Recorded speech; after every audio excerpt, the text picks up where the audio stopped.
You're listening to WPSU's Health Minute, a collaboration with Penn State's Ross and Carol Nese College of Nursing.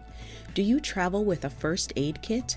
A first aid kit may save you a trip to urgent or emergency care on your next vacation. First aid kits are essential to treat minor cuts and scrapes, burns, sprains or strains, insect bites, and allergic reactions. Essentials for your first aid kit include hand sanitizer, wound care supplies such as Band-Aids, gauze, and paper tape, over-the-counter medications such as aspirin, acetaminophen, ibuprofen, and antihistamines, ice packs, elastic wraps, gloves, a flashlight, tweezers, scissors, an oral thermometer, and a basic first aid manual. Don't forget to pack or update your first aid kit this summer. For more information on how to make a travel first aid kit, visit redcross.org. For all our episodes, visit wpsu.org/healthminute. I'm Shireen Stanford, WPSU.